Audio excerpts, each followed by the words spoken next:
Hey there, Poor Temecula listeners. It's Rick DeLucio, and I can't wait to share another exciting episode of The Short Pour with you. In our upcoming chat, we'll dive into the fascinating world of hybrid grapes, following our recent discussion on Danish wines. I'm thrilled to explore how these unique and resilient varieties are shaping the North American wine scene, especially as winemakers rise to meet challenges like plant diseases and climate change. So, get ready to grab a glass as we uncover the amazing stories, science, and delicious flavors behind these grapes. All in just 15 minutes. Cheers. This is The Short Pour, your 15-minute quick hit of wine, beer, spirits, and the stories that bring them to life. We're your hosts, Rick DeLucio and Shannon Cole, wine educators, sommeliers, and drink lovers based in sunny Southern California. Today's topic, hybrid grapes in North America. Why are they popping up more often in vineyards and on labels? What are they? How do they come about? And where are they thriving? We're tasting Aldi's Vidal Blanc Icewine, a $15 bottle that's punching way above its price point. Let's pour into it. Let's rewind a bit. Hybrid grapes aren't new, though to many wine drinkers they still feel unfamiliar and even suspicious. So where did they come from and why? In the 19th century, Vitis vinifera, the European grape species responsible for nearly all the classic wines like Merlot, Cabernet Sauvignon, Sauvignon Blanc, was introduced to North America. However, there was a tiny problem. Vinifera didn't stand a chance against North American pests and diseases, most notably phylloxera, a microscopic root louse that nearly wiped out European vineyards when it made its way back across the Atlantic. In response to that threat, scientists began breeding grapevines that combined the elegant flavors of vinifera with the resilience of Native American species, such as Vitis lambrusca, the source of Concord grapes, Vitis riparia, and Vitis anastavalis. The result? Hybrids. These new vines, with their tolerance of cold, resistance to mildew, and even resistance to phylloxera, were a reassuring lifeline for the future of winemaking. But hybrids had an image problem. European wine laws, especially in France, looked down on them, banning them from many quality designations, often labeling them as inferior or unworthy of fine wine. And to be fair, early hybrids weren't always refined. Some had this foxy or vegetable grape aromas, and they really weren't suited to extended aging. Many were used for bulk wine or most commonly for backyard farming. Fast forward to the 20th and 21st centuries, and that perception has started to shift. In places like Quebec, Vermont, Minnesota, and upstate New York, where winters are brutal and vinifera vines struggle, hybrids allowed local winemakers to grow grapes without the high cost of high risk of constant spraying, irrigation, or replanting. Land-grant universities and agricultural research centers such as UC Davis and the University of Minnesota took things even further, developing modern hybrids through decades of crossbreeding and extensive field trials. These aren't the same hybrids I tasted 20 years ago. They're cleaner, more vinifera-like, and capable of producing wines with finesse. In an era of climate change, water scarcity, and disease pressure, these modern hybrids are not just a necessity, but an exciting addition to the world of wine. So while hybrids were once dismissed, they're now riding a wave of fresh attention from progressive winemakers, wine lovers, and even major retailers looking for wines that balance performance, resilience, and place. Hybrid grapes aren't just a curiosity anymore. They're a necessity in parts of North America, and their importance is only growing. Why? One word. Well, I guess it's two words. Pierce's disease. Pierce's disease is a deadly bacterial infection spread by sap-sucking insects like the glassy-winged sharpshooter.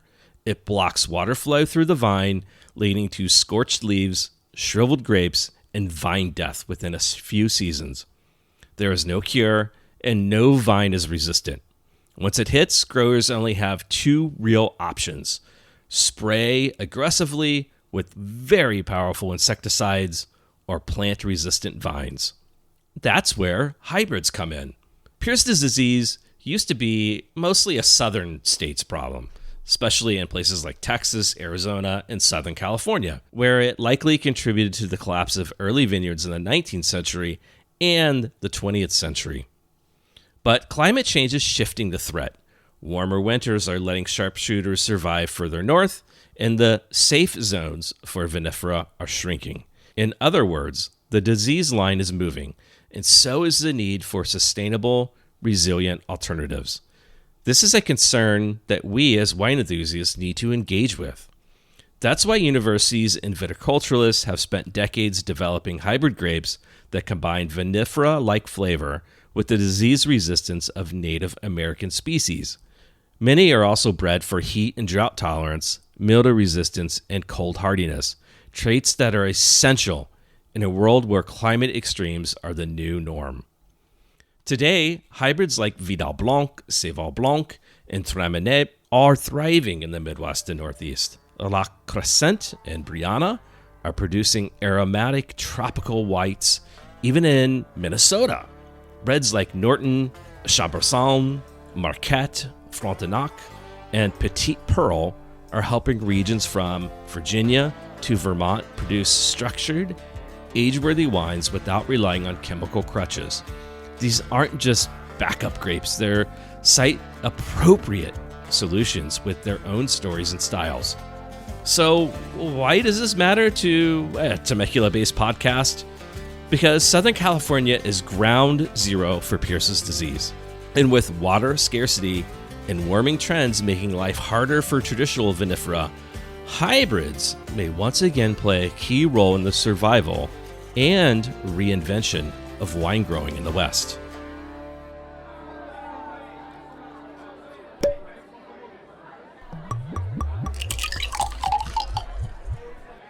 For today's tasting, we're heading north to Canada, where hybrid grapes have found an actual sweet spot.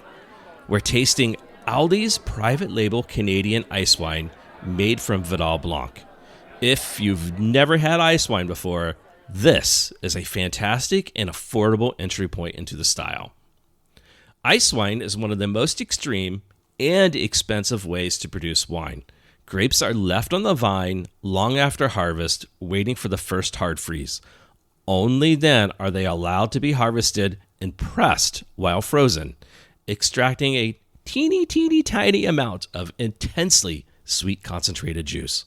Most traditional ice wines are made from Riesling or Vidal Blanc, but Vidal has a particular superpower. It thrives in frigid conditions. Its thick skin holds up well to extended hang time, and its acidity balances all that sugar beautifully. Aldi's version is made in the Niagara Peninsula, one of the few regions in the world with reliably cold winters needed for actual ice wine production. And while most ice wines will cost you $50 and up, this bottle comes in at a steal, under $20 for a half bottle. That is like a miracle of epic proportions in the ice wine world. It's rich and golden on the palate with these aromas of apricot and peach nectar and candied citrus peel and honeycomb. It's really an intoxicating aroma. I mean, it's just lovely. Let's taste this thing. Okay, it's sweet. It's luscious, but it's not maple syrup cloying. And that's thanks to Vidal's zippy acidity that I just mentioned. All those flavors that I mentioned earlier you get on the palate, along with marmalade and pineapple and a little touch of spice there. It's clean and it is really satisfying, especially if you're listening out there with a sweet tooth. This is dessert in a glass.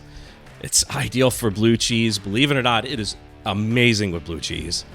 And some Danish pastries, or even just a dinner aperitif. It's a great reminder that hybrid grapes can deliver not only the resilience in the vineyard, but also beauty and complexity in the bottle. And Aldi, of all places, is helping bring that story to more lovers. So next time someone turns their nose up at hybrids, pour them a glass of this Aldi ice wine and say, "Survival tastes pretty sweet, doesn't it?" All right, let's wrap up this episode on hybrid grapes in North America. So, hybrid grapes may not yet rival vinifera in prestige, but they do address significant challenges like climate change and sustainability. Staying curious is key, especially in regions like the Midwest, New York, and Virginia. At wineries, ask about their hybrids. In stores, look for local selections, and definitely don't miss this Vidal Blanc ice wine at Aldi. These grapes embody resilience and storytelling, reshaping American wine. When you come across Marquette, Norton, or Vidal Blanc, don't hesitate. Taste them and ask questions. The future of wine may surprise you, and that's pretty damn exciting. Here's to the hybrids. Cheers.